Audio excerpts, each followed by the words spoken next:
Okay.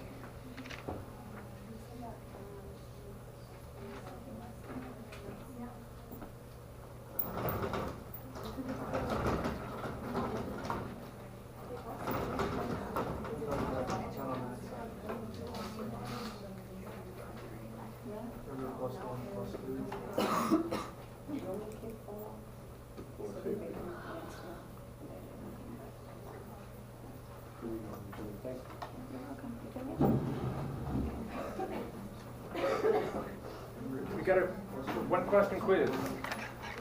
Okay?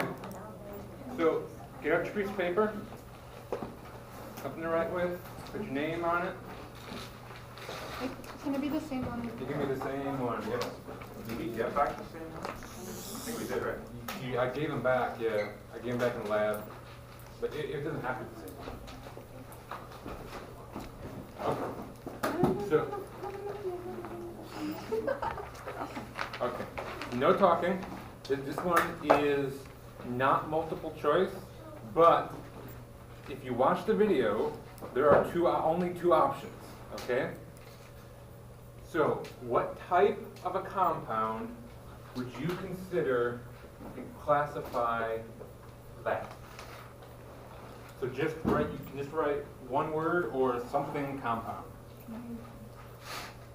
Yeah, you can use periodic table if you want. So we write what type of compound it is? Which type of compound? All right.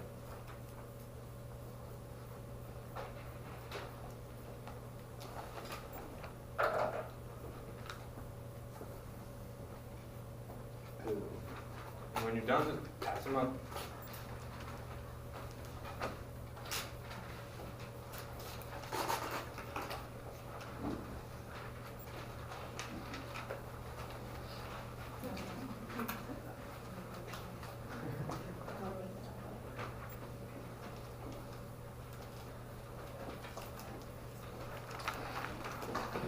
Actually, not my English problem. Is my word correct? It's okay. It's okay.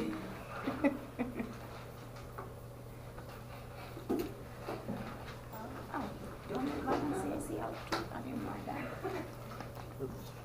I mean, my answer there. Okay, do I have everybody's? What is it? Ionic. It's an ionic compound. What's the other type of compound? Molecular. What's an example of a molecular compound?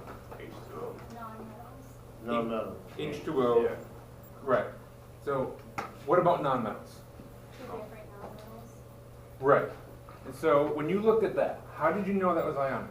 Because Calcium. calcium is What about calcium? Metal, metal. that's Calcium metal. is a metal. If there is a metal in it, it is ionic. If there is no metal in it, it is molecular. Right? That's the gist of the video.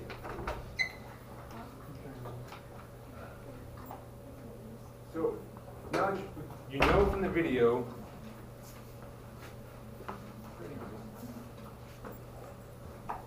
that you typed the compounds. Then, now we're going to talk about what makes up those compounds and what we do with them. The first one we're going to talk about are ionic compounds. And by far, ionic compounds are what we're going to deal with most in this class. Ionic compounds are very reactive. They dissolve in water really well, and you can easily mix things dissolved in water. Molecular compounds don't react as much, and it's harder to work with them in lab. A lot of them are gases or dangerous, so it's hard to do. In an ionic compound, the compounds are made up of ions. We talked about ions last week, right? We said we have cations, which are positively charged, and what are the negatively charged ones? Anions.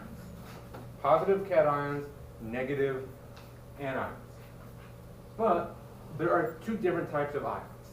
There are monatomic ions, and then there are polyatomic ions. The monatomic ions are the ones we talked about last week. These are just single atoms that have a charge.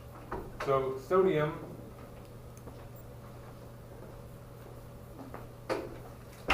forms what charge?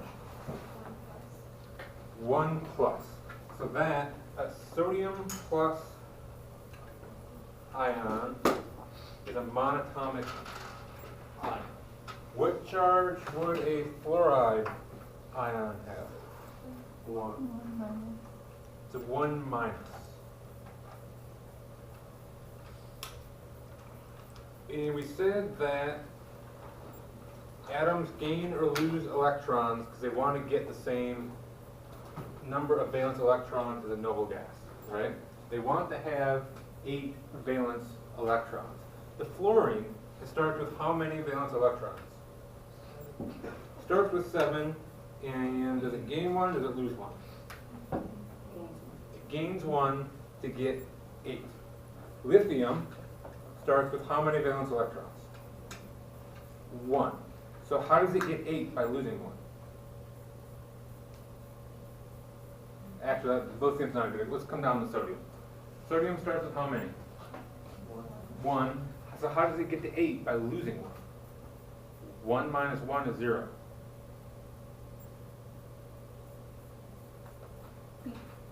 Because it's on its own valence shell. Right. That is the outside. So when you lose it, you go back to the shell that was on the inside, which is this one. So now it goes back to neons. Now it has 8. Valence means outside. And so if something is on the inside and everything on the outside of it leaves, it's now on the outside. Okay? The transition metals are these in the middle. And we said all of these have how many valence electrons?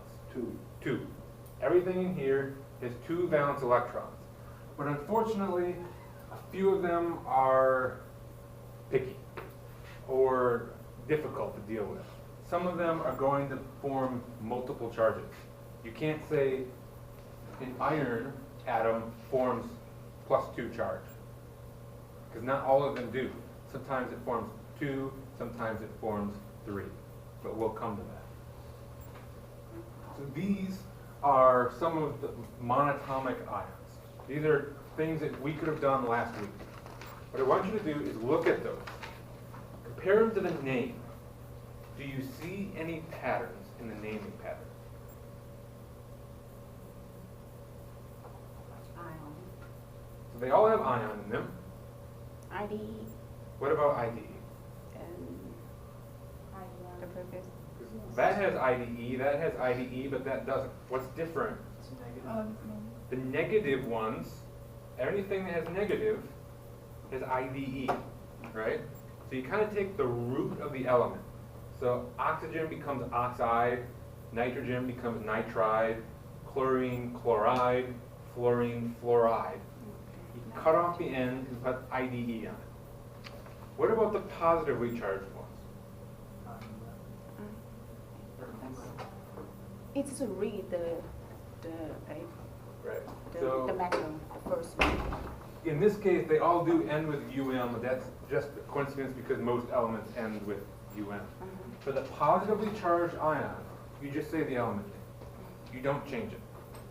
Sodium atom becomes sodium ion. Aluminum atom becomes aluminum ion. Where chlorine atom becomes chloride ion. And so what this allows us to do, when I say sodium chloride, sodium is just an element name. So we immediately know that's positively charged. And chloride immediately tells us that the chlorine is negatively charged. These are a lot of the ions that we're going to be dealing with this semester. This is not what we're going to be limited to, but the vast majority of the problems that you do will come from these. These are +1s, these are +2s, -1, -2, -3, and then there's some weird ones sprinkled in. But you'll always have a periodic table with you to figure out what these charges are. So the monatomic ions are simple. And the naming is simple. Either just say the element or add IDE onto the end. Where it starts to get a little more complicated are the polyatomic ions. You can have an ion that has multiple atoms in it. That's why it's polyatomic. And so if we just had a sulfur atom with a 2- charge, that would be sulfide. Sulfur becomes sulfide. But if we add oxygens to that, this whole unit, this sulfur and 3 oxygens together with a 2- charge is a polyatomic ion. And it functions as one unit. If you have this SO3 2-, it will never break up into an S and 3 O's. This stays SO3. And so this is called sulfite. If we add another oxygen so that we have SO4, we still have a 2- charge, this is called sulfate. And there's going to be a whole group of these polyatomic ions that we're going to have to look at. If the polyatomic ion has an oxygen in it, it's called an oxoanion. They're ions, they're anions because they're negative and they have oxygen, so they are oxoanions. I'm required to tell you that because it's in the learning objectives. It's not on the quiz, it's not on the final. Okay? But there it is. These are some more of the polyatomic ions. Do you see any patterns in the naming here? Less oxygen is ITE, more oxygen is ATE. Right. And so you can, if you kind of separate the ones that kind of go together, these two go together, those two go together, and those two go together. The one that has fewer oxygens ends with ITE, and the one that has more oxygens ends with ATE. So this is nitrate, this is nitrite, sulfate, sulfite, chlorate, chlorite. And so a lot of these will have multiple ions that look very, very similar, and you're going to have to remember to look at how many oxygens there are. If you don't look at how many oxygens there are, you won't be able to name it correctly. So these are the common polyatomic ions. These are the ones that you're going to come across this semester.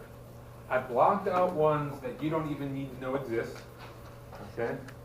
And then I put little asterisks. I don't think those are on your slides. There's 4 of them there, and then 2 of them here. That one goes to that you need to know exist, but you don't have to have memorized. Anything that you see on this table that does not have an asterisk next to it, you need to have memorized. You need to be able to go back and forth between the name and the symbol, just like you did the elements. So there's 1, 2, 3, 4, 5, 6, 7, 8, 9, 10, 11 of them. But a lot of them, again, come in pairs. There's nitrate, nitrite, chlorate, chlorite, sulfate, sulfite.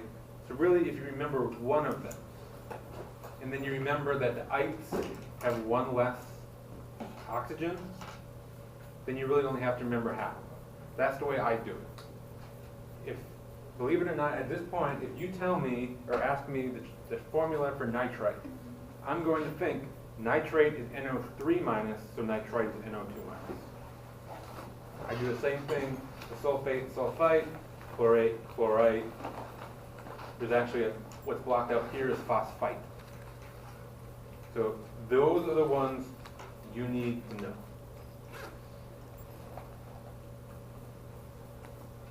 These polyatomic ions make ionic compounds the same exact way monatomic ions do.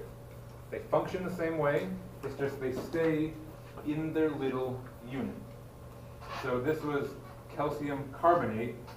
It looks and it acts just the same as like calcium chloride. That CO3 stays CO3. You will never make it CO2, you'll never make it CO4, you'll never break apart into C and O3. That CO3 stays together. This is sodium bicarbonate, sodium cyanide, potassium nitrate, and ammonium nitrate. Do you see a pattern in the naming here?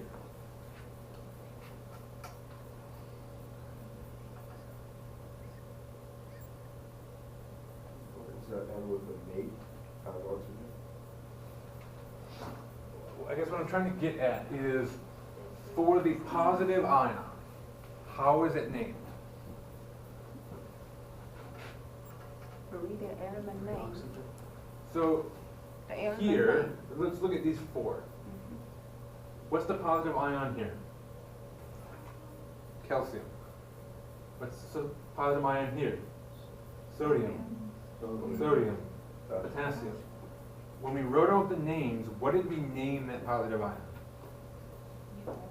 Just read it. We just put the element. So calcium, sodium, sodium, potassium.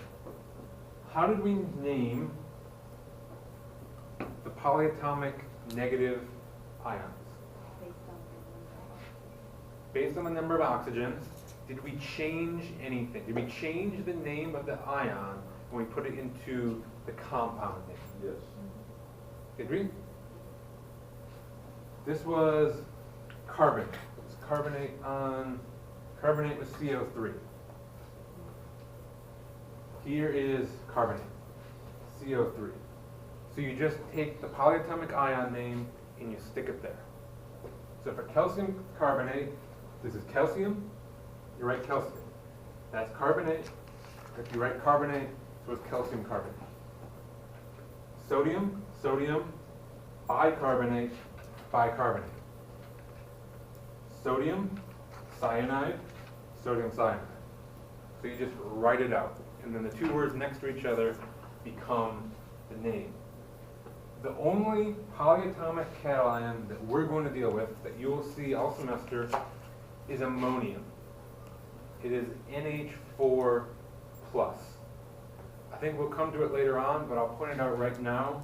Ammonium is different than ammonia. Ammonia is NH3 with no charge.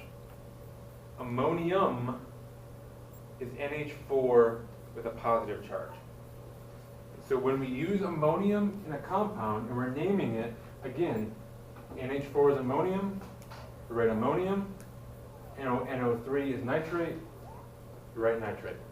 And so the whole name of the compound is ammonium nitrate. So name the ions, put them next to each other, and you have the name of the compound. So ionic compounds,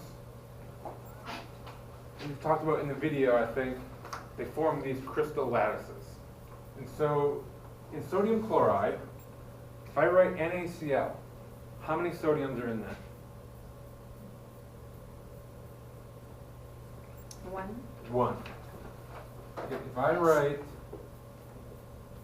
NaCl, how many sodiums are there? There's 1. There's an assumed 1 there. How many chlorines are there? 1. 1. And so what that tells us is that the ratio between the sodiums and the chlorines are 1 to 1. For every sodium, there's 1 chlorine. So if you have a chunk of sodium chloride, it's going to be arranged. There's 1 of these green chlorines for every 1 sodium. The carbonate acts the same way.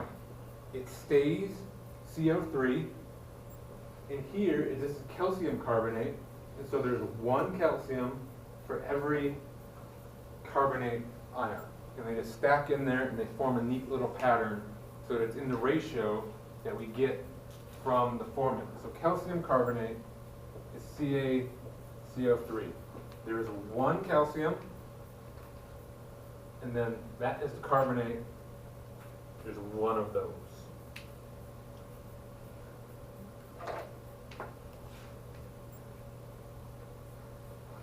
This is another one of those learning objective things. So we can classify compounds based on the number of different elements that are in it. If there are 2 different elements in a compound, like in sodium chloride, it's a binary compound. If there are 3 different elements, here we have lithium, nitrogen, and oxygen. That's tertiary. For this classification, in this classification only, we don't care that NO3 is nitrate. We're just looking at how many different elements there are, regardless of how they're arranged. Quaternary has 4. So we have nitrogen, hydrogen, carbon, and oxygen. I wouldn't worry too much about that. When you make an ionic compound, the charges always balance out to be 0. And when you write the formula, it has to be the ratio that has the smallest number of subscripts. Think of it like a fraction. When you were learning fractions, in, I don't know what grade you learn fractions nowadays, it seems it's earlier than I ever did. But if you got a math problem, and you got 4/8, and you wrote 4/8 as your answer, your teacher or professor might mark you wrong. They'd say you have to simplify that. What does 4/8 simplify to? What's 1/2, right? And so you have to do the same thing with ionic compound formulas. If I put a 2 on both of those, it's still a 1-to-1 ratio, right? For every one of these is one of those. They're just 2 pairs of them. But you have to simplify this. You have to see these are both 2. I can divide both numbers by 2 and make it 1 and 1, and you don't write 1s, and so you erase them. And there'll be plenty of examples of that. But you have to remember, you have to simplify.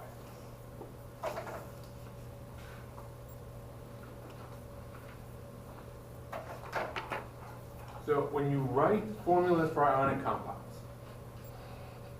what we're going to do is, before we were saying NaCl, and we were going to the name. We need to be able to go the other way around. If I tell you, write the formula for sodium chloride, you need to be able to figure out what the subscripts are for that. And again, we have to remember that the total positives are going to exactly equal the total negatives. And this will make sense. Sodium chloride. What's the charge on the sodium? Positive. What's the charge on the chlorine? Negative. They're both positive 1, negative 1. So as long as you have the same number of each, it's going to balance out. If you multiply the number of each by the charge, you'll get the total charge. So we have 1 sodium. We're going to multiply it by +1. 1 times +1 is 1 plus. 1 times -1 is 1 negative. Those are equal, and so we have 1 of each. These are the simple ones. In this one, we have calcium. What's the charge on the calcium here? 2 plus. What's the charge on our nitrate? -1. So, if we have 1 calcium, if we just have 1 calcium, what's our total positive charge? 2 plus. We have 1 of them, and it's 2 plus. So we have a total of 2 plus. The nitrates come with a -1. So -1 times what is -2? 2.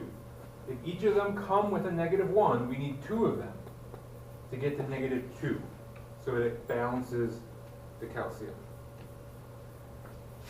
Here's sodium. Sodium has +1. Sulfate has 2 minus. And so if we start with 1 sulfate, we have to have enough sodiums to balance that out. And so we need 2 of them. We need 2 of the 1 pluses to equal the 1 2 minus. Barium is 2 plus. Chlorine is -1, so we need 2 of the chlorine to balance out the barium. And then here, things get all kind of crazy, because there isn't one of them that we can just say there's 1. Because bariums come with 2 positives. Phosphates come with a 3 negative. So if I start with 1 phosphate, and I have 2 bariums, is it balanced? No, it's not. Then I would have 4 plus and 3 minus. But if I add another minus, they come in groups of 3. So now I have +4 and 6 minus. Then I have to add the third variable. So for these, it's logical. It's easy to do. That's not so logical. That's not easy to just whip it up. So there's a better way of doing this.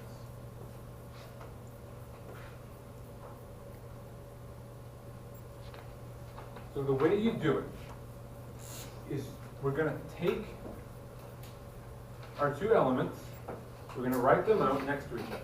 You have Na and Cl. We're going to write the charges on these ions. What is the charge on the sodium ion?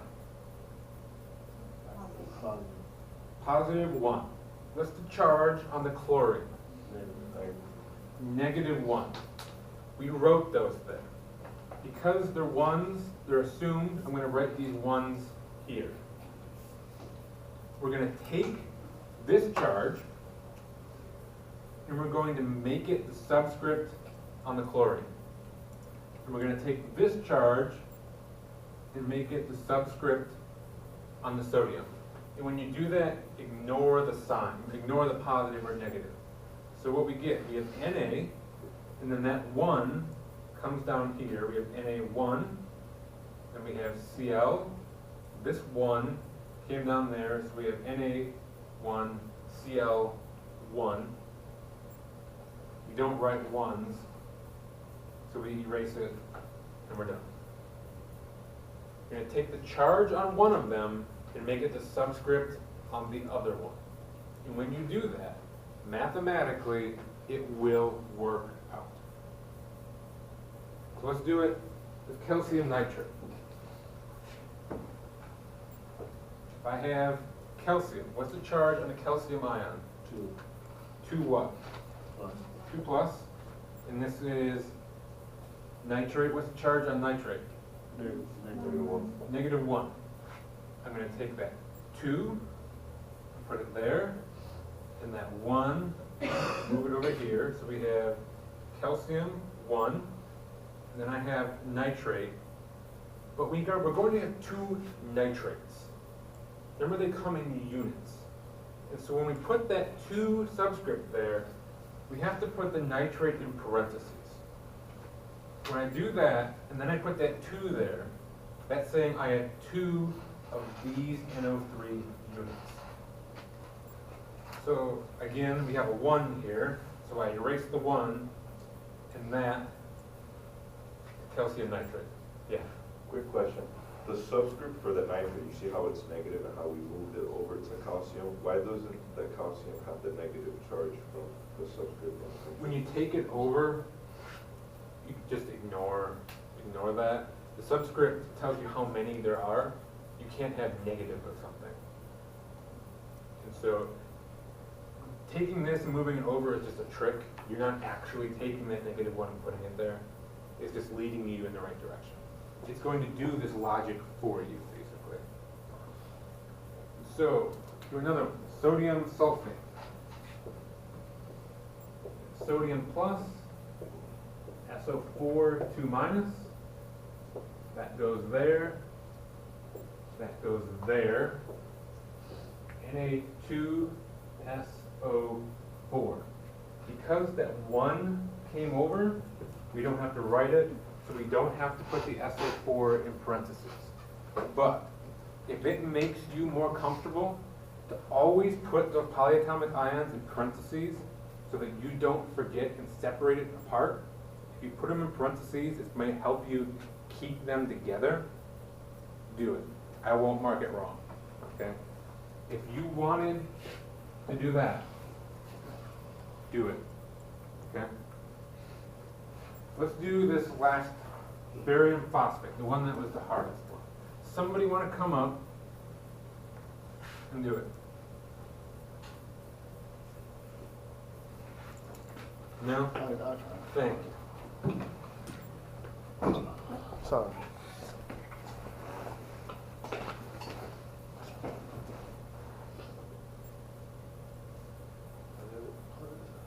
It's 2 plus.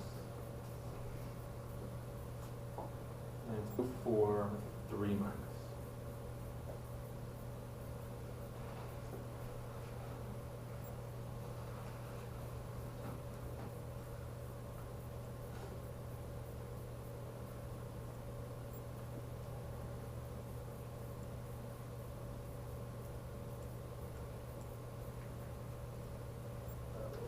Yeah, just get rid of a little bit. So it's BA3, PO4, 2. Perfect. So there are, this is saying there's 3 bariums and 2 phosphates, which is exactly what we got here. 3 bariums and 2 phosphates. So that's what you need to do.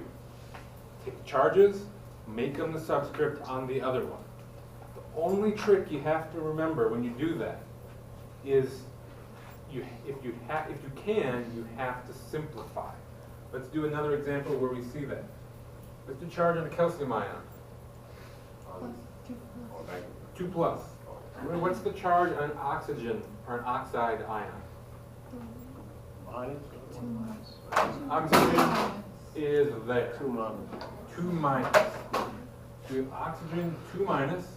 I'm going to take that, put it there, that, put it there. We get Ca2O2. Do you see how that simplifies? That number and that number are both divisible by the same number. You can divide them both by 2. And when you do that, you get 1 and 1, so it's CaO. If you see something weird, I'll just take something out. If we have something like do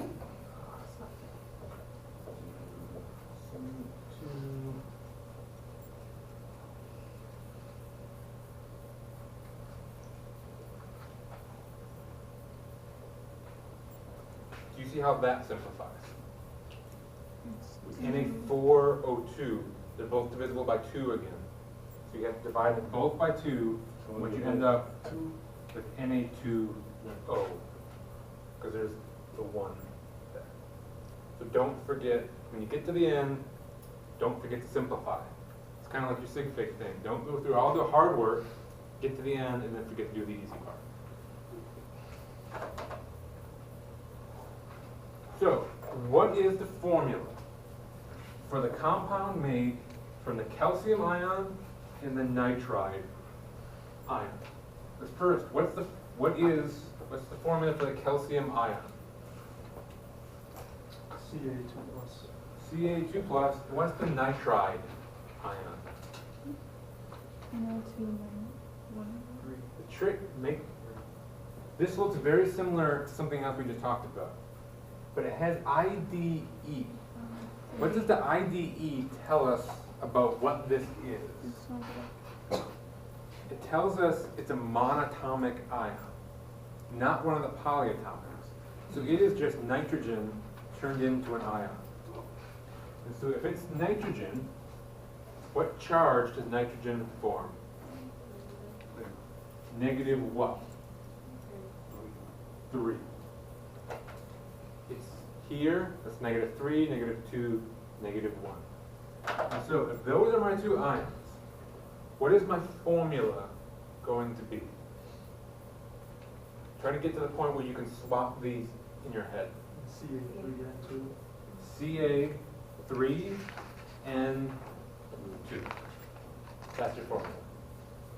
And you're done. It doesn't simplify. About barium and nitrate. What's the formula for barium? Ba. Ba what? 2 2 plus. The barium's there. What is nitrate? This one's nitrate. You may have to look back at the table if you don't remember. Nitrate is NO3 minus. So what is our formula for barium nitrate going to be? BaNO2. Or NO3. NO3 2. If you haven't figured out yet, when I get down low, I can't write straight. It goes down. So what's the formula for potassium sulfate? What's the formula for potassium ion? K. K what? 1 plus. One plus, it's right there. What is sulfate? You may have to look back. Sulfate SO4 2. SO4 2 minus. So what is potassium sulfate? Is K4, K2? K2. K2. That's SO4 1. right. K2. 2 was the charge on the sulfate. SO4 1. The 1 was the charge on the potassium, but you don't say the 1. So it's K2SO4. We have K2SO4.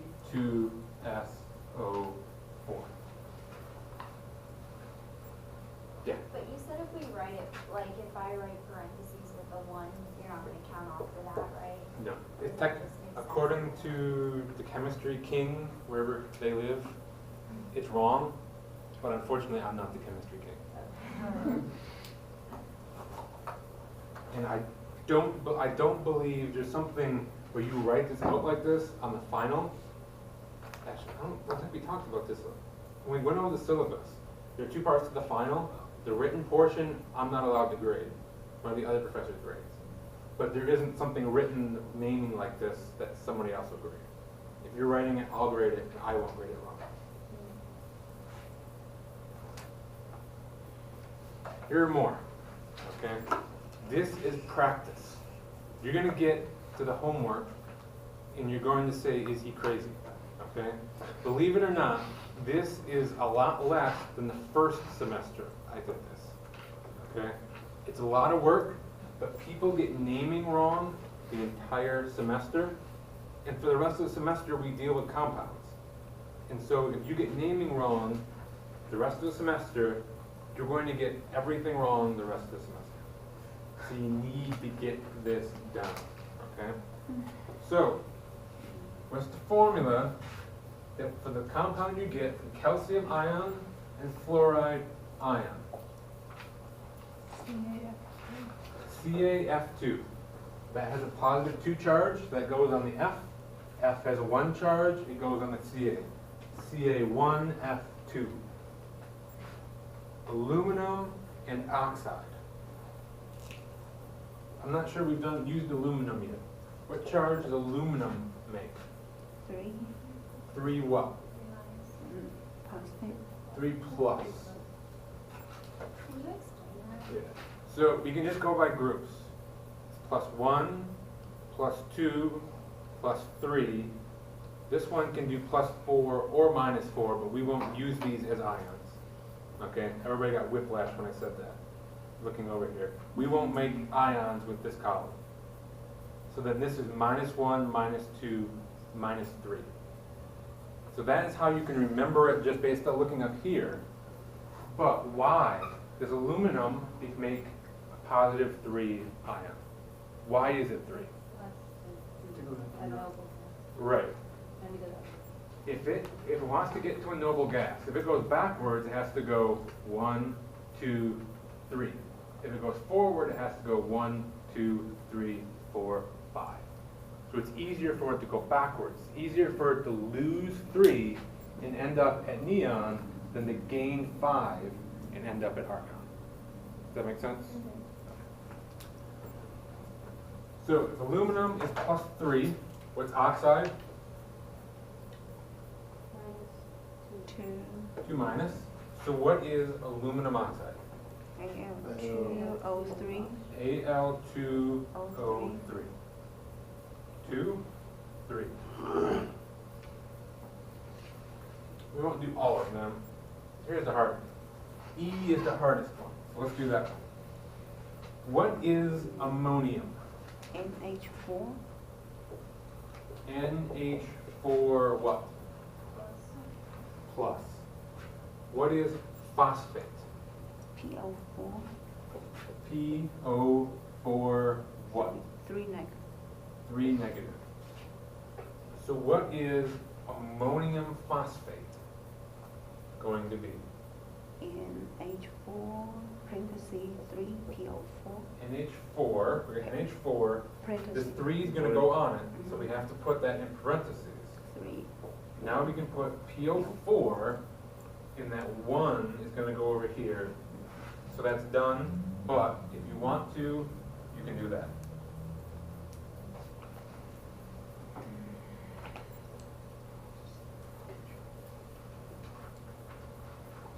Good? So the NH is just what we have to study from the slide, that Right. slide. The ammonium is one of those ones that you have to know. Ammonium's gonna come up over and over and over again because there's only one polyatomic positive ion, and so I have no other choices. For the negative ones, I have choices. But if I want a polyatomic positive ion in the question, it has to be ammonium.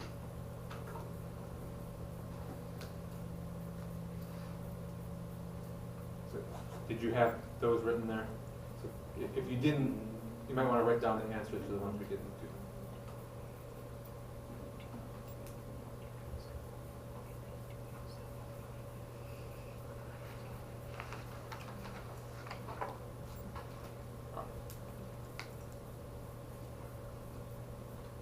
Like I said, the polyatomic ions stay a unit.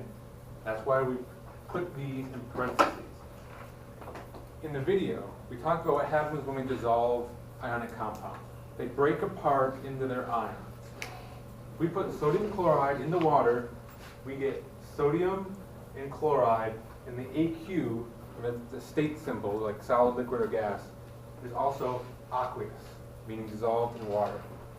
So from sodium chloride solid, we get sodium ion aqueous and chloride ion aqueous. But sodium chloride is simple. There's the sodium and chlorine. Here's potassium sulfate. It's going to break up into its ions also. We get the potassium, but the sulfate stays sulfate. The sulfate goes over here, and it's still SO4.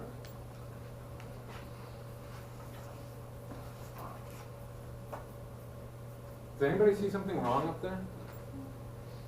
It's 4 semesters and no one has caught it, including myself. I was wondering why it's not simple. Is that it? Was it the two? I The said? 2 next to this? Yeah. The big 2. What do you think that 2 should be? This big 2. Okay. It should be here. We started with 2 potassiums and 1 sulfate. We should end with 2 potassiums and 1 sulfate. So move that over, and that's my homework to fix the slide for next semester.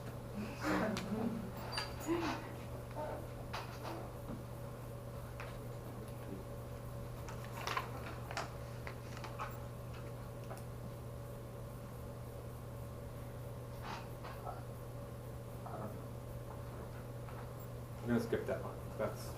We did that half an hour ago. What is the name of that? Aluminum oxide. Aluminum oxide. It's the aluminum element, it's a metal, it's a cation, it's positively charged. You just say the element. Aluminum becomes aluminum. This is oxygen. It's an anion, it's negative, and so you put the IDE on the end, oxide. So it's aluminum oxide. What's that? Sodium chloride. What's that? Sodium nitrite. Now, this is one of those ones you're going to have to memorize for next week. NO2 is nitrite, NO3 is nitrate. So what is this? Magnesium or That's magnesium. Or Magnesium chloride. How about this? magnesium nitrite? Magnesium nitrate. It's NO3. Magnesium nitrate. What's that? Barium oxide. Barium oxide. Barium oxide and lithium nitrogen? Nitrite. nitride. Nitride. Lithium nitride. Because it's just the element nitrogen, so it becomes nitride. It's like chlorine becomes the chloride. Here's a little flow chart that helps you use it if it doesn't burn it. This is where you're gonna shoot. Okay? What we went over before, each ion had a set charge. Sodium is always +1. Strontium is always +2. Phosphorus is always -3. Never changes. We didn't do anything with any of these. These are difficult. You can have copper and oxygen that makes CuO or Cu2O. And we need to figure out why those are different. How can we predict which one it's going to be? And then how do you name them? Because if these are different things, they're going to have a different name.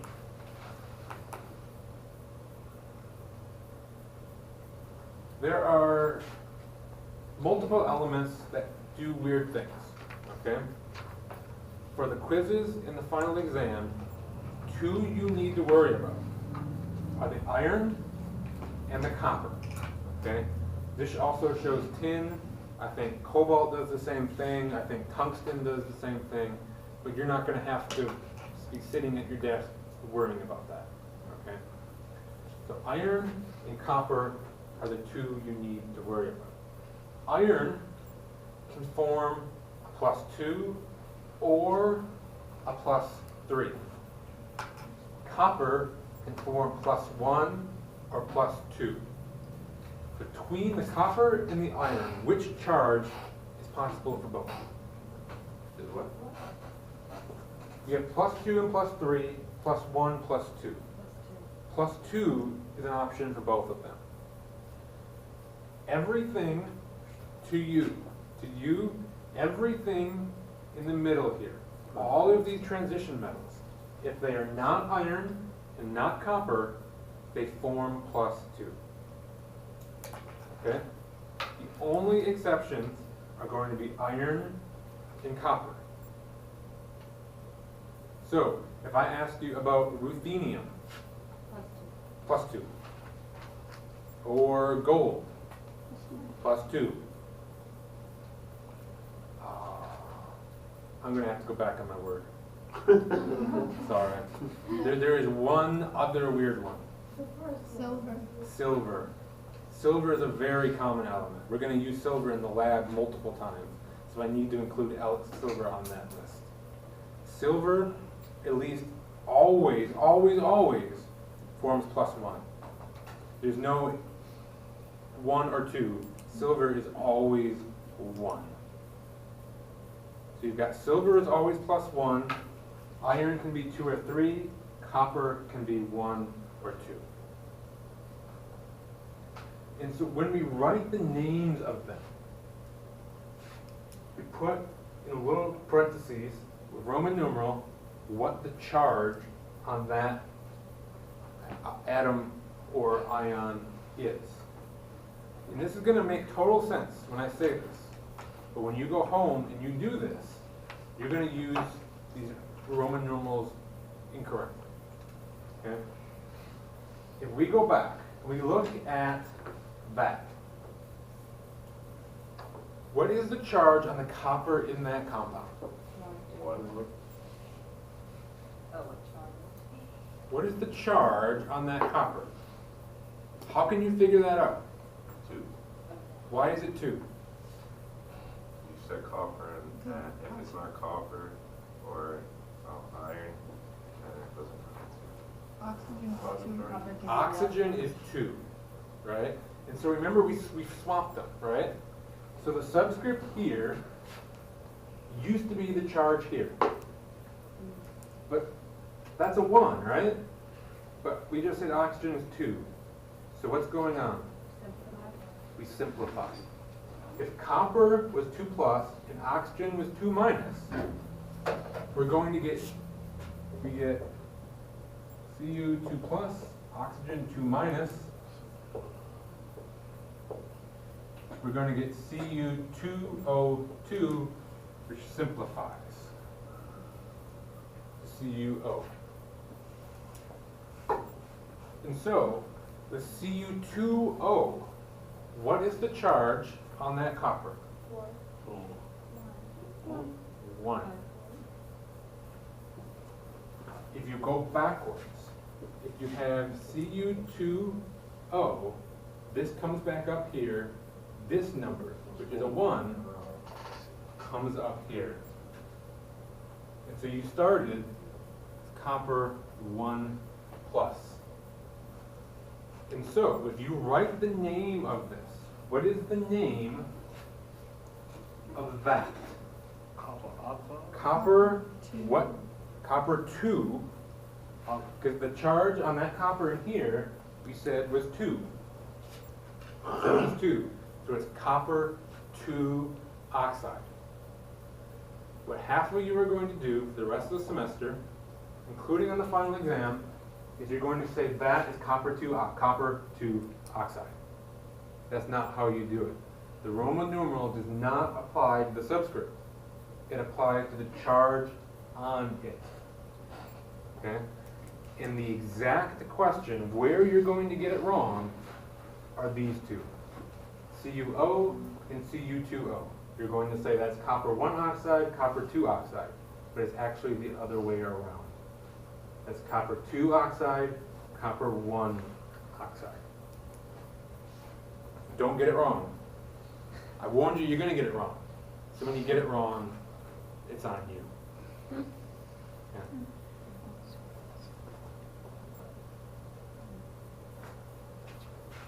I said that there are a number of weird ones. If you're curious, here they are.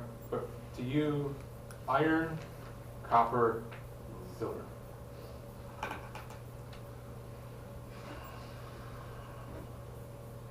So we're going to try to write these. Okay? This includes some of those weird ones. And they're the weird ones I said you didn't have to memorize. But you don't have to memorize them to figure it out. Manganese was not one of the ones I said you had to memorize. But you already figured it out. That started as a 2, that went there. That started as a 2, that goes there, and it's simplified. So what about this one? And then That was- started to. If you got MnO2. So we know there's a 1 here, right? So let's put that there. And the 2 will move up here. So we've got Mn 2 plus O 1 minus. Oxygen has to be 2 minus. And so what do you think happened? It got simplified down to this. So it's like. So if you multiply everything by 2, we have to get that to 2 minus. So to get that to 2 minus, we have to multiply by 2. And if we multiply that by 2, we have to multiply that by 2. So it's 4, 2. So it's 4 plus O 2 minus. And so we're saying manganese here had a 4 plus charge, and if we flip back, 4 plus isn't even included on there. But it had a 4 plus. There's no debating it. And so, how would you name that compound?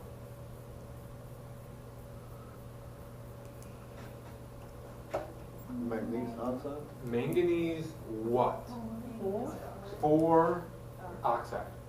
Manganese 4 oxide. And the 4 is not in the subscript, it's like outside the branch. The 4, it would be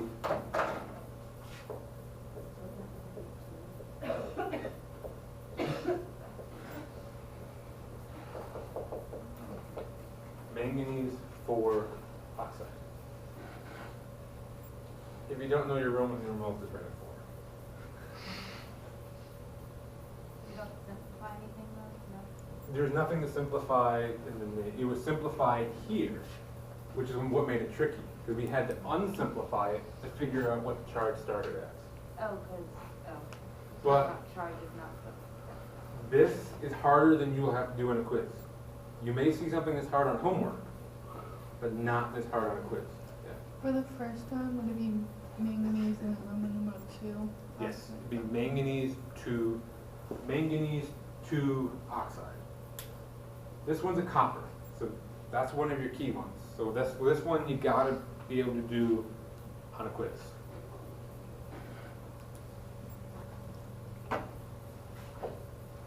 So what was the charge on that copper initially?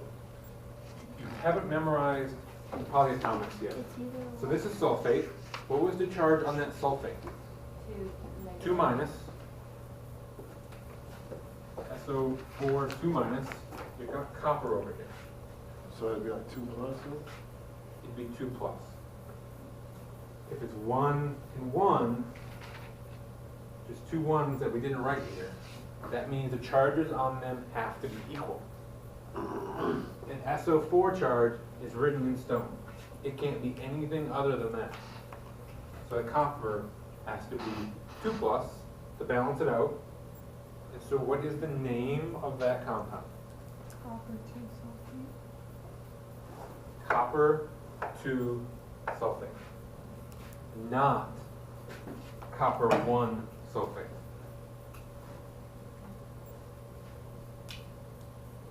And then we'll skip that one. That one's beyond anything you would see. We'll do that one. That one's got iron in it. Okay, so what's the charge on nitrate?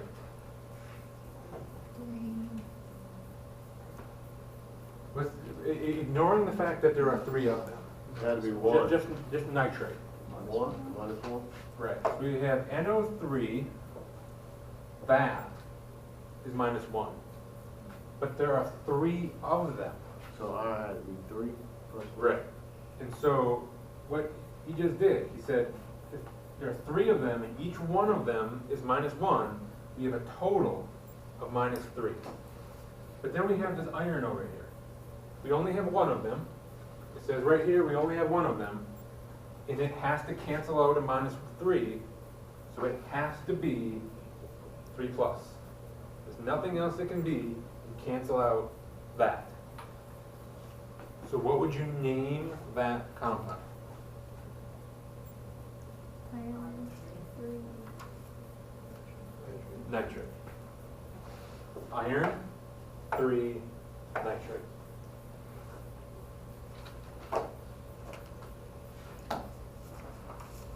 Good. You're going to have questions when you do the homework. Don't wait till next Tuesday to ask them. Okay? Because when you get to that homework, I think it's the first one, Julia already did it. There's a table, okay? With positive ions on one side, negative ions on the other, and you just fill in the table all the combinations. And then the question number 2 says name all the compounds in the table. That's where you're going to look at it and say, is he crazy? Don't do the whole table wrong, and then do number 2 wrong, and then ask me what's going on. If you go to do the first box in the table, and you don't know what you're doing, ask the question then. Save yourself some time.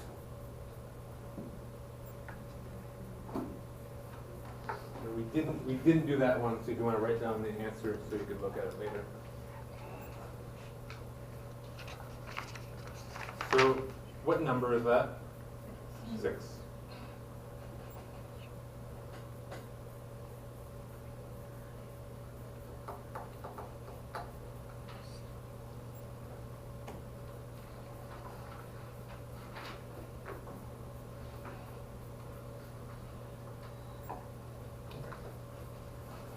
So, that's the ionic compounds.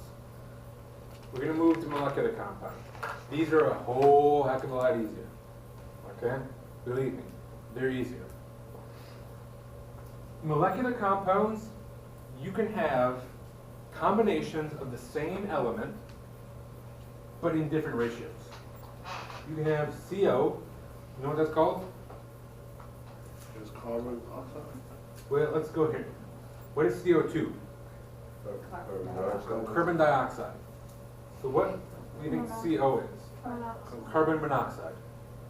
You can have carbon monoxide or carbon dioxide. They're both non-metals. Remember that these molecular compounds will not have a metal. If there is a single metal in there, it immediately tells you it's an ionic compound. And so you have to use all those rules we just did. If there is no metal, you get to use the molecular compound rules. We can have SO2, we can have SO3. Make sure you don't confuse some of these molecular compounds with the polyatomic ions. SO3 here is going to be sulfur trioxide. If it had a 2- on it, it would be sulfite. If there's a charge, it's an ion. If there is no charge, it's just a molecule. And so then you're going to use molecular naming rules. Nitrogen and oxygen forms all kinds of crazy combinations. And so we can't just say nitrogen oxide, because we don't know which ones of these it is. So we have to come up with rules so that we can write names for these. Look at these. Can you figure out the pattern for these? That was quick. What's the pattern? Well, one, they always have the first thing, and the second thing is basically ide or, well, actually, yeah, they all go ide, and then it's the number which is associated with it. So mono, which is 1, dioxide, which is, diode, which is 2, and then, Right. And so for the first element, just like with the ionic compounds, you just write the element. It's carbon. Write carbon. For the second element, or in this, for the last element, there's only 2, you add the IDE just like you would if it was a negative ion. So oxygen becomes oxide. Chlorine becomes chloride. And then you're going to add prefixes that tell us how many of each there are. So here, there's 1 oxygen. It's monoxide. There's only 1 carbon. We don't put the MON, or in this case it'd be monocarbon, on the first one. That's just one of the little stickler rules. If there's just 1 of the first element, you just write the element. You don't put the prefix. This is carbon monoxide. It makes it easier to say if you take the other O out. The prefix is actually mono. So if you want to put monooxide, you can. But it's a whole lot easier to say monoxide. You have carbon dioxide. 4 is tetra. I think this, yeah. On the next slide, there's a table of what these prefixes are. 4 is tetra. It's carbon tetrachloride, sulfur trioxide. Here, we have our first element, and there's 2 of them. If there is anything other than 1, you have to put the prefix now. So it's dinitrogen tetroxide. Phosphorus penta is 5, pentafluoride. So those are your prefixes. Most of them probably make sense. Think of your shapes. Pentagon, hexagon, heptagon, octagon, nonagon, decagon. So really the only ones you have to remember are mono, di, tri, and tetra. The other ones kind of make sense.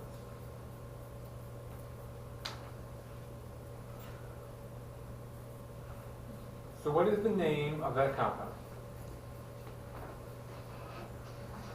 sulfur, dioxide.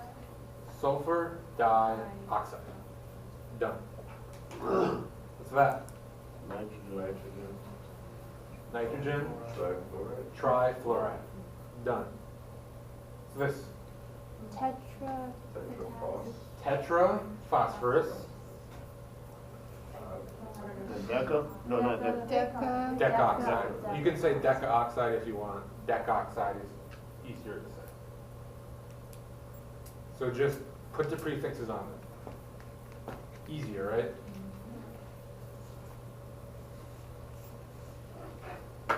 This is just what we did. Here's a flow chart for you, 1 step. What's that? sulfur trioxide. Sulfur trioxide, Sulfur hexafluoride. sulfur hexafluoride, Dinitrogen. Tetrox. Dinitrogen tetroxide, Carbon monoxide. carbon monoxide, and Phosphorus. it's 5. Penta. Penta.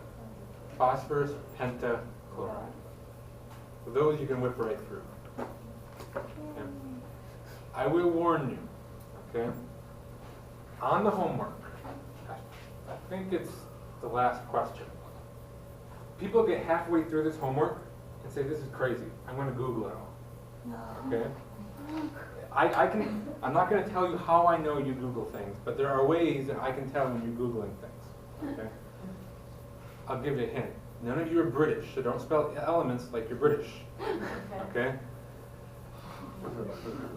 On the homework, there is one that you're going to give, I'm going to give you a name. I don't remember if it's a name and you have to give me the formula, or I give you the formula and you ask me for the name. If you put that into Google, what it's going to give you is not the right answer. Okay? What's actually on the paper isn't a compound that exists in real life. So what Google gives you is the compound in real life that's closest to it. And so if you tell me that, I know you Googled it. Because there is no way you can logically get from what I gave you to what everybody writes. Okay? Do the work. It's gonna pay off. If you Google it now, when you can't Google it on the quiz and the final, you're gonna get it wrong. Would you recommend to memorize the Greek fixes? Do we really only need to know up to 4, like, tetra? You'll need to know all of them. Well, I guess what I was getting at is, to me, these make sense. Because you have pentagon, hexagon, heptagon, octagon, nonagon, decagon. But you don't have a diagon or a triagon, right? Or a tetragon or a monogon. Like that. So these I have to remember. These I can stop and think, what is this? What shape has 5 sides? A pentagon. And so it must be penta. But if you have to memorize 10, you gotta memorize 10. You have to know one way or another all 10.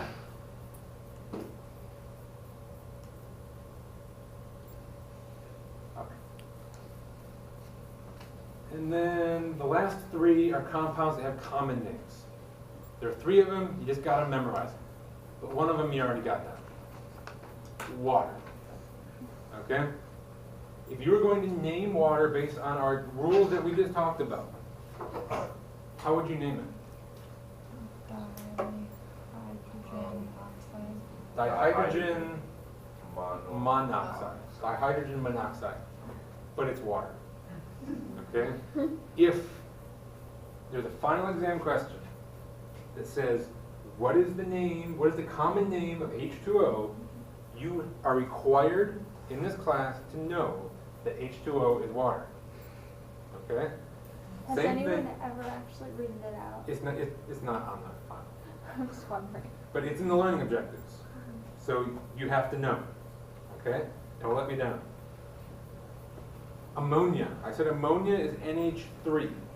You gotta know it. Okay? Switching NH3 and NH4 plus is a great exam question. So you gotta know those. Ammonia is NH3 with no charge. Ammonium is NH4 with a positive 1 charge. Don't get those mixed up. And then there's hydrogen peroxide, H2O2. Those are the 3 you need to know. Okay? But ammonia is by far the most important to you in this class. I have a question. Yes? Is that thing supposed to flash orange or red? Well, it's orange on top. I guess it's red on the. If it's flashing, it's good. If this light was solid, that means it's not recording. If there's no light at all, that means it's dead. So we're going to take a break here. We completely changed gears moving forward. So we'll start when the little hand is on the 5. I'm not even gonna try to tell time. I have a question. Why is when you don't look at this? Why not you spell out of it? H-O. Phosphorus, pentachlorophenol. You see that part, and I said, why don't I never, okay. Then I come on and I was looking around, okay, for this one you said, because of before I write you, so, okay, I did A now. That would be correct. That would be. Okay, thank you. Oh, I just have one question, because I figured out the charges, because I haven't memorized them. So now I know. Yeah, do the how three. Yeah, but, so, for when you're doing a valence electron, are we never gonna have, like, valence electrons, for, like, the transition in the middle for, like, the D group? Anything in the D group? Okay, so like you said, it's like 2 plus charge, but it would also be 2 valence electrons? Correct. So Okay. they all have 2 valence electrons, which is why most of them form a plus 2. Okay, But some of them behave weird. And so Yeah. even though they have 2 valence electrons, they might lose 3 or they might lose 1. okay, perfect. That's all I have. What's your homework?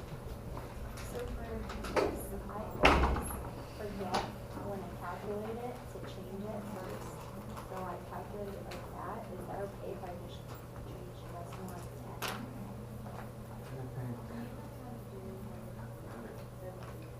Is that how you did it and you got 3.5? Yeah, I think I had one. Oh, yeah, no. And so when you add them, you get that? So then you move them, move it over. That's the right answer. So 63.55, that's the right. It's like, looks like mathematically they come up the same. Okay, It sounds like you either have to do it at the beginning or the end. Right. okay, perfect. I just forget to do it at the beginning, but I don't know if I needed to recalculate it or not. Question.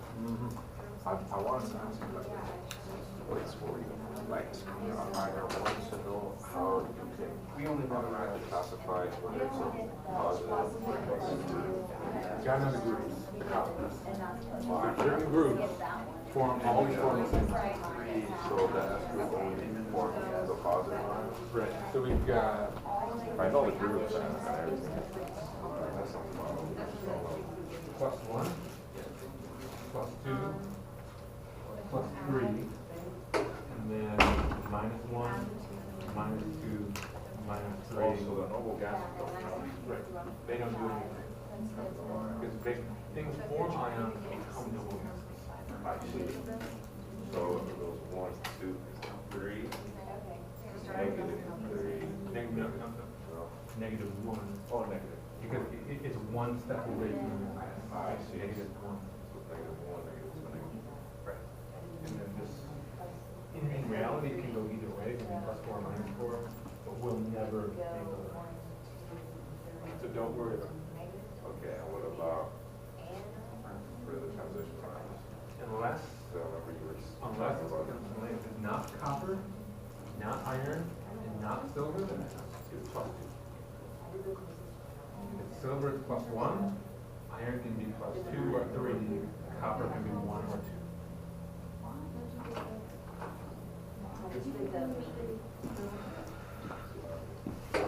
I didn't want to ask you, maybe you're like, a simple question, like, can you already deep into it?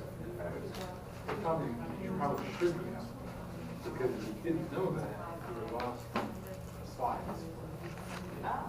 but that was the interesting thing, I understood everything, but it was just that little detail. I don't need to lie. Of course, but it's just kind of not memorizing the things you bring like that'll be a little tricky, but I mean, I guess It'll come. math is It'll, different. how many, what shape has 6 sides? Don't know. Oh. Yeah, so. Well, look at it this I know way. the first four are easy. Now that once you memorize these, then you'll be able to tell me what has 5 sides, or 6 sides, I guess. Yeah. So hex is prefix of 6, so a hexagon has 6 sides. Okay, so then before I'm very confused, I said, I don't know how to read it now. I think, you said when this molecular compound then we rewrite these ones. These are sound like Sulfur tetrafluoride. Yes, but if that's ionic, so we will read that one. Something. Well, that's That's not an ionic yeah. compound. Yes, right, but if ionic compound, so let me see, I have some. For example, this one. Ionic. Can I There's find? no ionic. Well, yes, like this one, then I have to read. So these ones, I'm wrong now. That's right. That's important. Okay, my goodness. Somewhere, let me see. If there's a number, I want to find out something's a number. Because before, I have some confusing, like, for example, you have to read the Roman number. I try to say that word. Right. But that's only for iron, copper, or iron or copper. So, and now I'm thinking something, it means where you have, that's a metal something, and then we will read as it has the Roman number. If that's, If it's it's a iron or non-metal, copper. yeah, then we will read, like this, how to say, the number put two behind, like a die or a Right. trap or something. Right.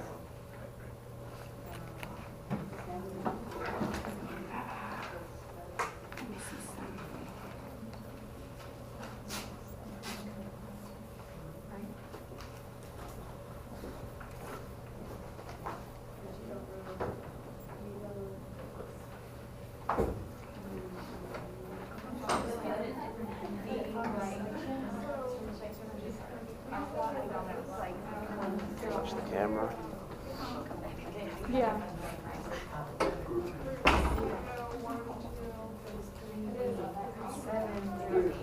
I would do 1, 2, 3, 4, 5, 6. So we get this 18. Some of them weird. Just use regular numbers. Just have 1, 2, 3. Right. Right. 1,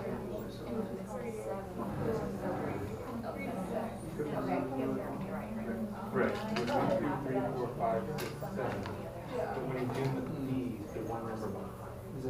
That's 3 D, 4 D. Yes.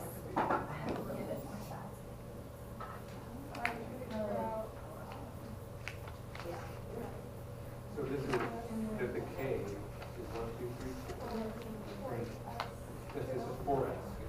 And so the D is one number behind that. So it's 3. So that's 3, 1, 3, 2, 3. Right.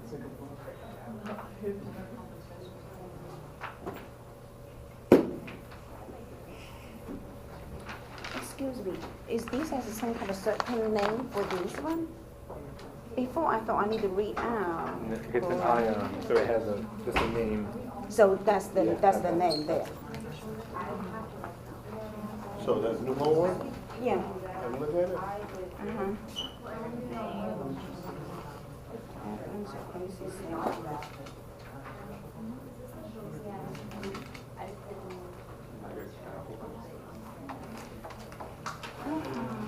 I'm not sure yet. No, I'm not sure yet. I just asked these around, asked these ones, so those I don't know. It might be right. I don't know. It might be right, might not. So I don't know. Okay. Let me see these.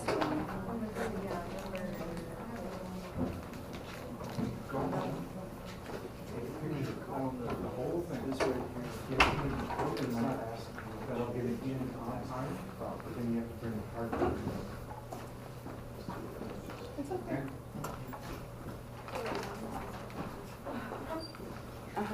It's not the same.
What's that?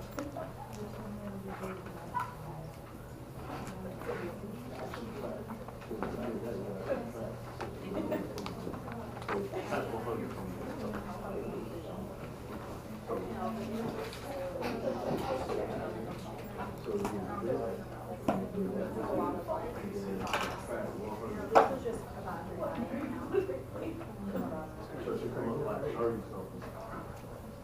And then you do those two.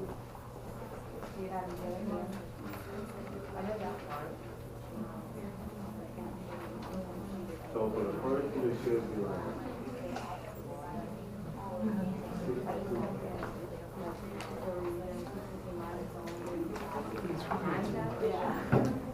So 62. Wait a second.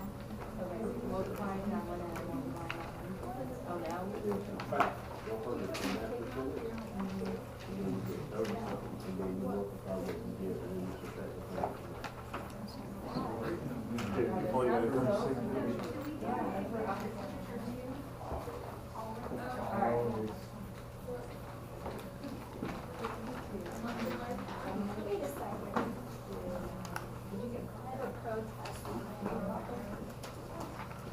I didn't write anything with it, I probably should have.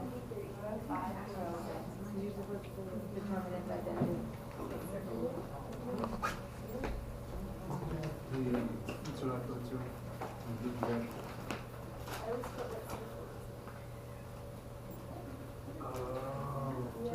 Yeah, I quickly looked, I thought that, yeah.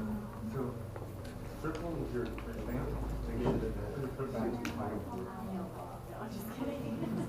Yeah, so.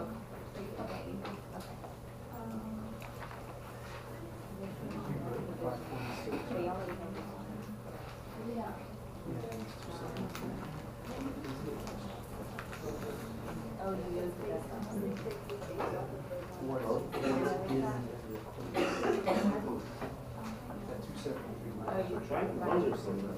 You don't survive. Right, I'm not. So,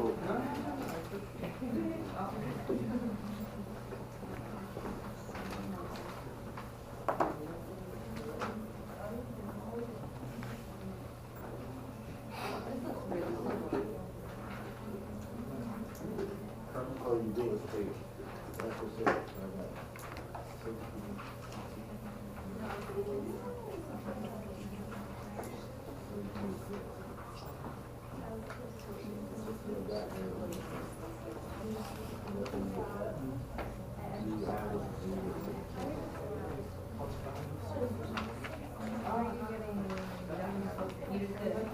Just a fact about how many times.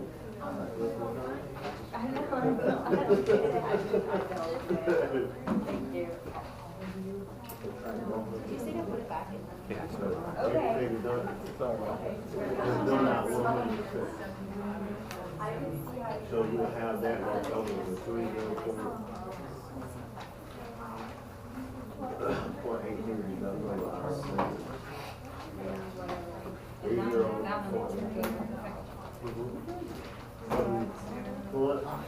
308 times 64.9%. Okay. Okay. Now that I won't get a workout carrying my backpack home, you can start. Okay, so we talked about naming for ionic compounds and molecular compounds. And then we had these three few common names. The last thing we have to name are acids and bases. Okay? Acids and bases are ionic compounds. But They are so different in how they behave that they have their own naming system. Because they're ionic compounds, when you put acids and bases in water, they're going to break up into their ions, just like any other ionic compound would. This is hydrochloric acid. You put it into water, you get H plus and Cl minus. Acids make H plus. That's what makes it an acid. So every time you have an acid, it's going to make this H plus.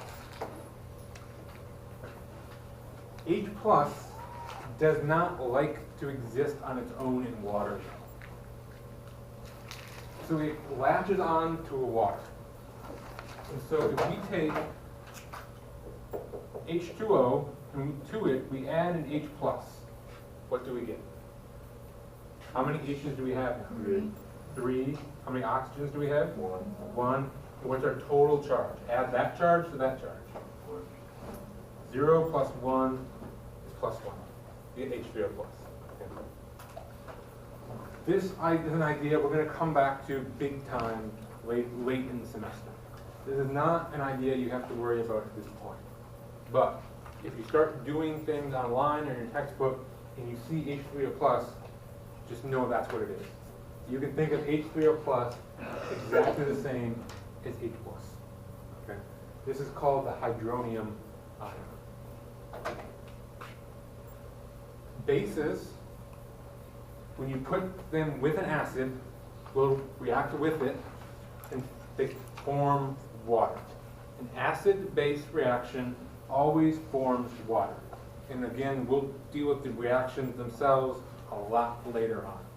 But bases in general will form hydroxide ions. If acids form H plus ions, what do you get when you combine those two? Put them together, how many hydrogens do I have? 1. I got 1 and 1, so how many? 1. 2. 2. 1 from here, 1 from there. I have 2 H's. How many oxygens do I have? 1. 1. What's my charge? Add that charge to that charge. 6. 0. Plus 1 and minus 1 is 0. So it's water. Bases react with acids to make water. Okay.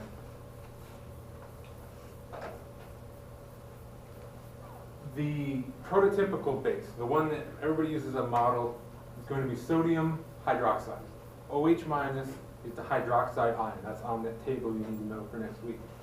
So yeah, sodium hydroxide is going to give us sodium ion and hydroxide ion when you put it in water.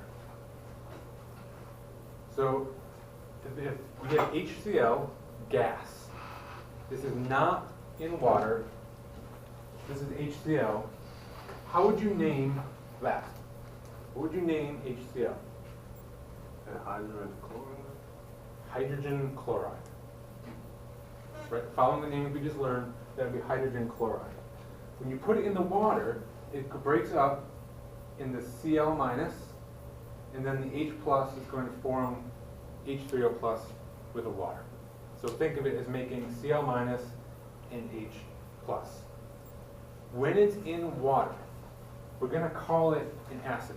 It's going to have its own acid name. This is a base. Ammonia is a base. Okay? Don't worry about what I'll get you with ammonia in a couple months. Okay? But for now, just know that ammonia is a base. So even though that it is NH3, when you put it in the water, you're going to get OH minus ions out of it. If you put a base in water, you will get OH minus. Just like we had oxo ions or oxo anions, we have oxo acids. And so this, let's start over here. This is nitric acid. It's a nitrate ion with an H on it. This is sulfuric acid. It's a sulfate ion with a hydrogen on it. Carbonic acid is carbonated with 2 hydrogens on it because CO3 has a 2- charge. It follows the same formula rules. If you write these formulas, the charges become the subscripts just like all of the other ionic compounds we did. This is acetic acid. This is a kind of organic acid. This is vinegar. This behaves a little bit differently, but even though you won't have to worry about naming this monster, it has a hydrogen on it. And this hydrogen, when you put it in water, will come off and make H+. So it is an acid. Oxoacids are acids that have oxygen in them. So we're going to name these again, okay? A binary acid is an acid that has hydrogen and an anion. And the anion can be an element, it can be a monatomic ion, or it can be a polyatomic ion, like these. So we're first going to look at just these 4. Just these 4. Do you see a pattern in the naming for those 4? Hydro. They all have hydro on them, right? Hydro, hydro, hydro, hydro. What else? IC. They all have hydro and ic. And what else do they all have? What do they all have? Acid. If you're naming an acid, you gotta put acid at the end. Okay? That's the easy part.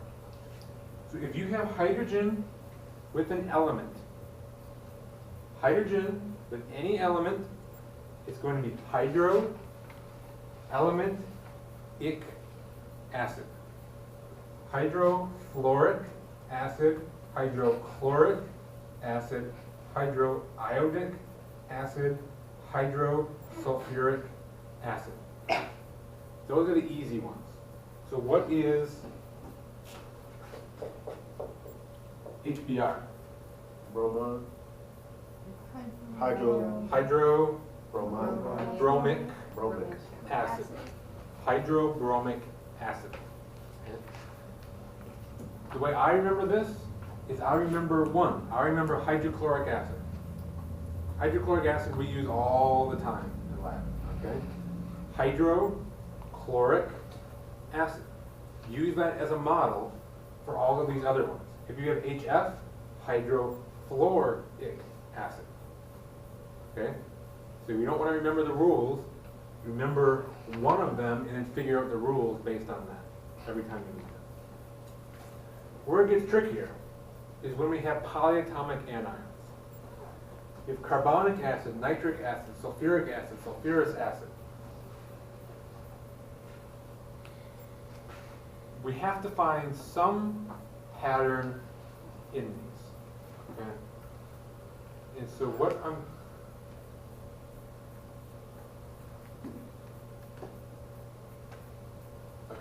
I added them here. So there are, on this slide, I added these 2 down here. And then I added these 2 asterisks. Okay? These 4 acids, you are required to know the name for. Okay? Sulfuric acid, sulfurous acid, nitric acid, and nitrous acid.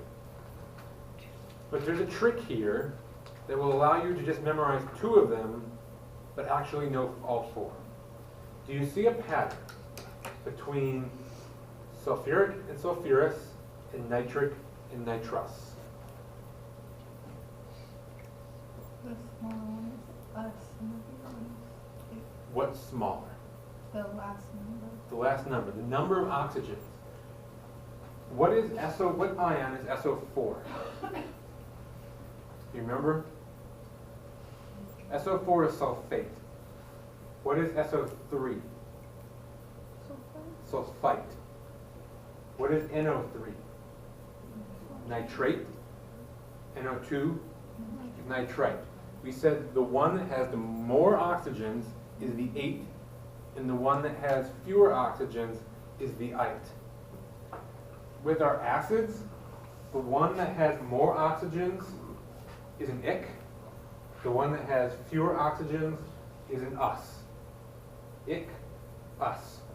So you can either remember it, if there's more, it's an ic. If there's less, it's an us. Or the way I remember it is, if the ion ends with 8, it becomes ic. If it ends with ite, it becomes us. And I don't even have to remember that. Again, I remember one as a model. I remember sulfuric acid.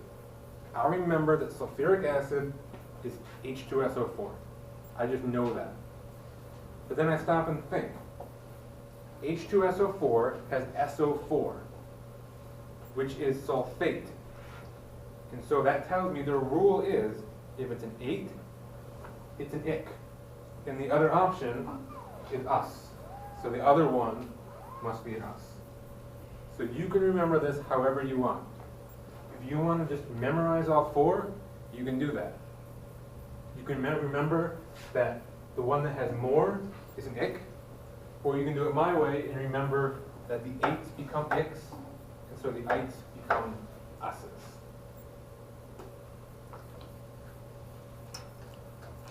So here's another example of that. Chloric acid has 3, chlorus has 2. This is an extra example because chloric can actually gain 1 and come up to perchloric acid. So in this situation, you have to do it my way, where the 8s become ics, because that is chlorate. But you don't have to remember these 3. So however you want to do it, do it. But if I, on a quiz, ask you what is the name of HNO2, you need to be able to give it to me, regardless of how you get there. Okay? And if I tell you what is the name for H2SO3, you need to be able to give it to me.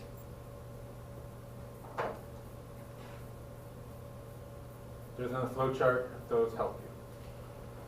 So what is the name of that? Hydrobromic acid. Okay? We're going to skip 2 for the moment. We'll come back to it. Come down to 3. What is the name of that? To figure out the name of the acid, you have to figure out the name of that ion. That was on your table. Actually, no. That was one that I crossed out. Okay. So, PO3. PO3 has a 3 minus charge. That is phosphite. So if that is phosphite, what is the name of the acid? Ites become us's. Phosphorus acid. If it's a polyatomic ion, you don't need the hydro. The hydro only goes if it's a single element. If it's a polyatomic ion, you drop the hydro, just say the name of the polyatomic ion, and then add the right suffix. So this is phosphite. It becomes phosphorus acid. So what is H3PO4?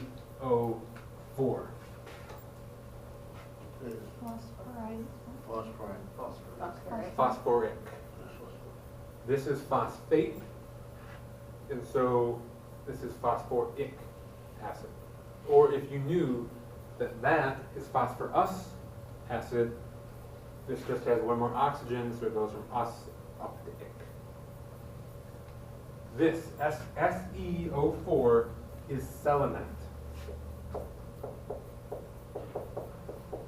So that is selenite. What is the name of that acid? Selen what?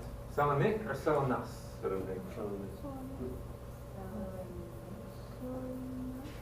It's an ite. Ites become us's. So it's selenus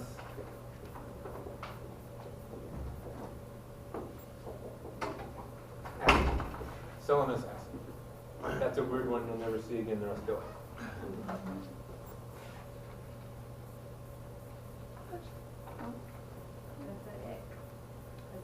So, I said it's a weird one that you'll never see the rest of your life. I see it once a semester on this slide. Apparently, SeO4 is actually called what? If assuming that is correct, what is SeO4 actually called? Selenate.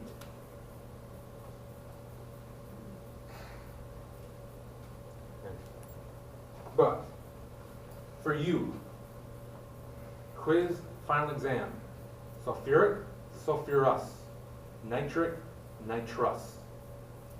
Memorize them or learn the rules. If you learn the rules, then you can do everything. And that's your goal. Your goal is not to just get it right on the final exam. Your goal is to know what you're actually doing.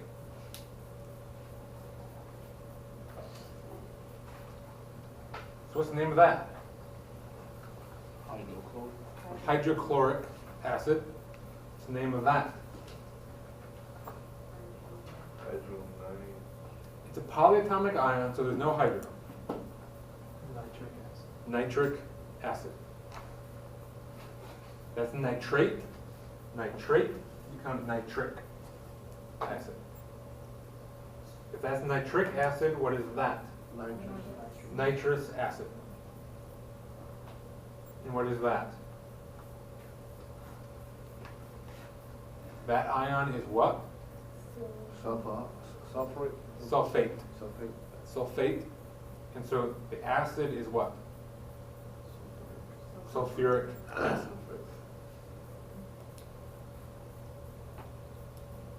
You know what sulfuric acid is used for? No? Car batteries. The acid in your battery, when it says, be careful, wear your glasses when you open them because there's acid in there, that's sulfuric acid. And we talked about phosphoric acid, right? I think the first day of class? Was that last semester? But Coke? Where Coke has phosphoric acid in it. Oh, it eats car battery acid.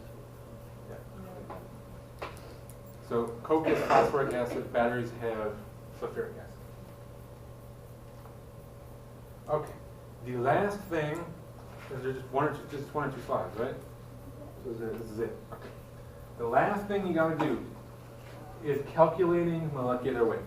And this is easy. The numbers up here, these numbers down here, are the atomic mass. Remember, they're measured in AMUs, atomic mass units. But now we're dealing with molecules, not just atoms. So we need to be able to calculate the mass of the molecule, which we call molecular weight. All you do is take the mass of every atom in that molecule and add it up. And whatever it adds up to be, that is your molecular weight. So if we have a molecule, H2, each hydrogen is 1.01, which comes off the periodic table. There are two of them, so 1.01 times 2 is 2.02 AMUs. Sodium chloride has sodium and chlorine. Sodium is 22.99. There's one of them, so 22.99 times 1 plus chlorine, which is 35.45 times 1 is 58.44. So the molecular weight of sodium chloride is 58.44. Okay? Somebody make me up an example of a compound, either ionic or molecular. You can make it big. Make it as big as you can. Otherwise, I'm going to make it, and I'm going to make it really big.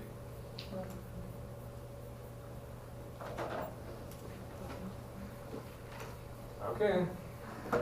You lose. P180, 10 million. What? I don't know the Greek prefixes for 10 million, so all you have to do is calculate the molecular weight. So how are we going to calculate the molecular weight for P180 O10 million? We have to multiply 180 by 30. So what? Somebody is close, has better eyes than I. What is the? By 40, because. What is sulfur? Or I'm sorry, phosphorus. It's 30.97. 30.97? So it'll be 31. We'll just take it 30.97. We'll take that. For molecular weights up here, you don't have to worry about sig figs on these problems, okay? If you want to use all the numbers, you can. I would use at least 2 decimal places. Whatever you do, use the same number of decimal places for each element, and then that is your number of sig figs. So you get to choose how many sig figs you want, basically. So phosphorus is 30.97 times 180, because there are 180 of them. Oxygen is what? 13.9. 15.99, and there are 10 million of those. So what is 30.97 times 180?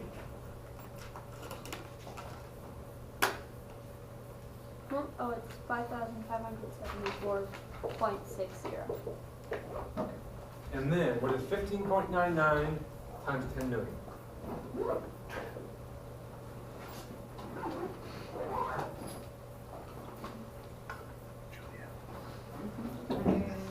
Oh, I'm sorry. 900,000. It has 5 zeros at the end. 5 zeros? And then add the two together, and you get 1590557.60, and then decimal point there. Draw your line. So 159905575.